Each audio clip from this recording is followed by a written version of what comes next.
chiedo che la Regione del Veneto dia un'accelerata all'iter per la modifica della legge in tema funerario.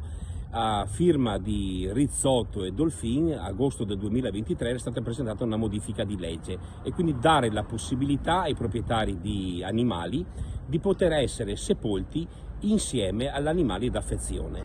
Da Chioggia parte un appello al Consiglio regionale del Veneto per l'approvazione di una legge che consenta la tumulazione degli animali domestici accanto ai loro proprietari.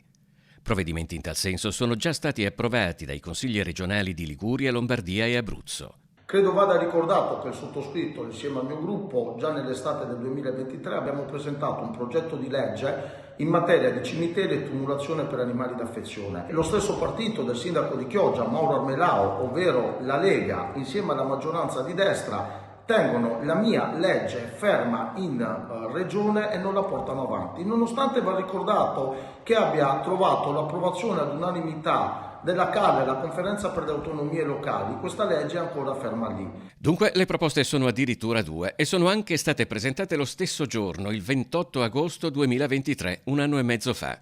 Su chi sia arrivato prima la disputa è aperta. Quella dei 4 consiglieri di maggioranza chiede sostanzialmente la modifica di un articolo della legge regionale in materia funeraria. Quella del Partito Democratico invece propone una nuova norma in 4 articoli sul caso specifico. Dal Comune di Chioggia chiedo a gran voce che prosegua l'iter legislativo in Regione del Veneto, che venga convocata la 5ª commissione in modo da dare la possibilità ai cittadini che ne vorranno, ovviamente, che ne avranno la volontà, di poter mettere nell'oculo anche il proprio animaletto d'affezione una volta morto. Al di là delle appartenenze partitiche, appare chiara l'esistenza di un fronte trasversale. Se resistenze ci saranno, secondo Montanariello, saranno dentro la Lega e i Fratelli d'Italia. Quando organizzeremo sotto il Consiglio regionale un picchetto con i cartelloni e gli striscioni per chiedere affinché questa legge venga approvata, che lui sarà lì con noi con gli striscioni in mano e con i fischietti in bocca.